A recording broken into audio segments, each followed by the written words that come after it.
The quiet power of absence shapes our world in ways we rarely acknowledge. Think about the people in your life who are always there, ready at a moment's notice, those who drop everything for you without hesitation. Now consider how you view them, how you value their time and presence. Until you make the unconscious conscious, it will direct your life and you will call it fate. These words from Carl Jung remind us that our behaviors, including our availability to others, often stem from unconscious patterns we haven't yet recognized. When we're constantly available, we unknowingly communicate something profound about our own worth. Availability, at its core, is about energy exchange.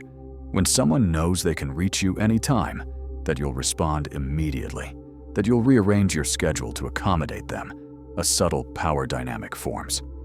This isn't about playing mind games or manipulating others. Rather, it's about understanding the psychological principles that govern human relationships. Jung observed that the meeting of two personalities is like the contact of two chemical substances. If there is any reaction, both are transformed. But what happens when one substance is always yielding, always available to react? The transformation becomes one-sided, unbalanced. Consider what happens in nature when something becomes abundant. Its perceived value diminishes. This isn't a cynical view of human connection. It's a recognition of patterns that repeat across nearly all interactions.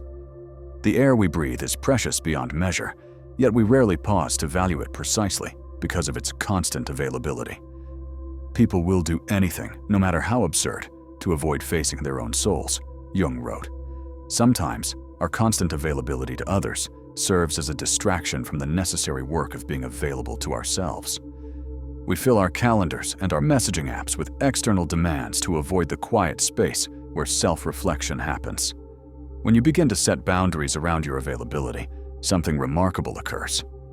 The quality of your interactions often improves dramatically. Think about the difference between a scheduled, intentional conversation where both people are fully present versus hurried exchanges squeezed between other commitments. Jung understood that meaningful connection requires space. The most intense conflicts, if overcome, leave behind a sense of security and calm that is not easily disturbed. This applies to the internal conflict of setting boundaries as well. The discomfort of saying, "not now," eventually yields to a more grounded sense of self. What's fascinating is how others respond when you become less available. Initially, there might be confusion, or even pushback. People grow accustomed to patterns, and any change disrupts their expectations. But soon, something shifts. Your time is perceived as more valuable. Your words carry more weight. Your presence becomes something special rather than expected. Everything that irritates us about others can lead us to an understanding of ourselves, Jung noted. When someone's reduced availability bothers us, it often reveals our own attachments and expectations. We might discover that we've been using their constant presence as a form of security or validation. This isn't about becoming cold or distant. Rather, it's about bringing consciousness to how and when we make ourselves available. Jung believed that knowing your own darkness is the best method for dealing with the darknesses of other people. By understanding our own needs for space and boundaries, we become more compassionate about those same needs in others. The paradox of becoming less available is that it often leads to deeper connections. When every interaction is chosen rather than obligatory, it carries a different energy. You bring your full self to fewer engagements rather than a fragmented attention to many. Your vision will become clear only when you can look into your own heart, Jung wrote. Who looks outside, dreams. Who looks inside, awakes. This journey toward healthier boundaries requires honest self-examination. Why are you always available? What fears arise when you consider being less accessible? What needs are you meeting through constant availability? Picture the difference between a person who responds to every request immediately versus someone who thoughtfully considers each commitment.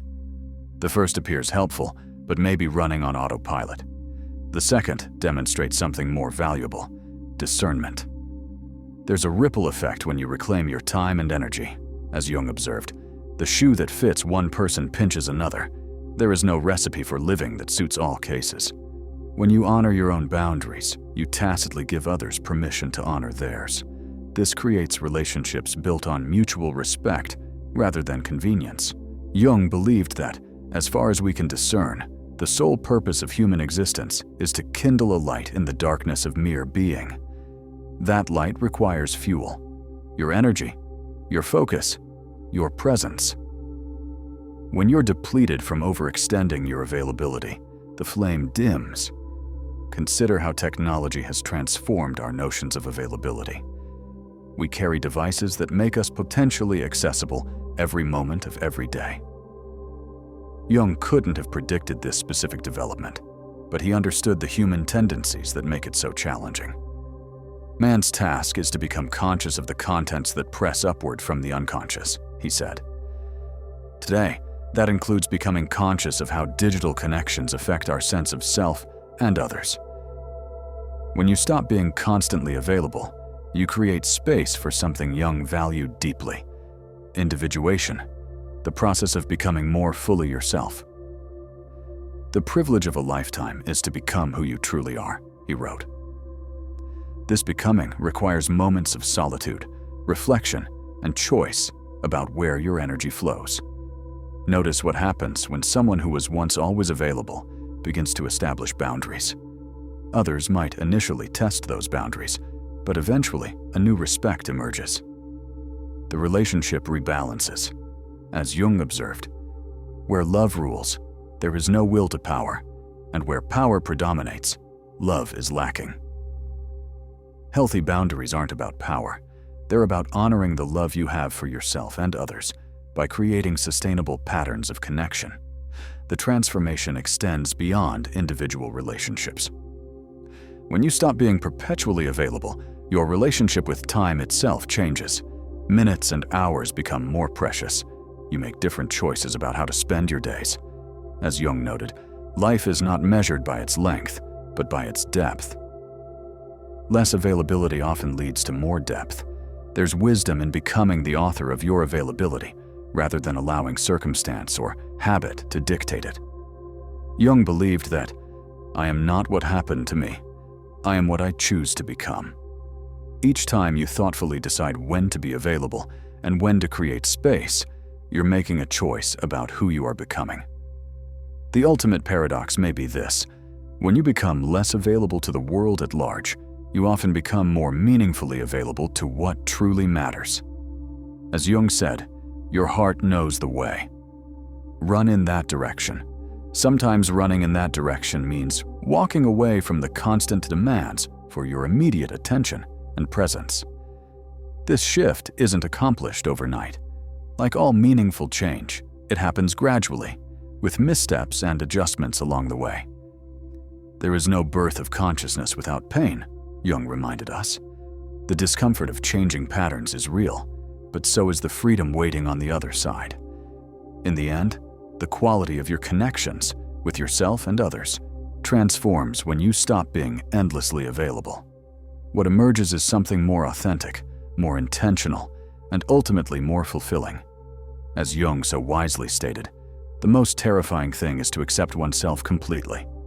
Part of that acceptance is honoring your limits and needs, allowing your availability to reflect your true priorities rather than external expectations. When you stop being available for everything, you become more powerfully present for what matters most. And in that presence, everything truly does change.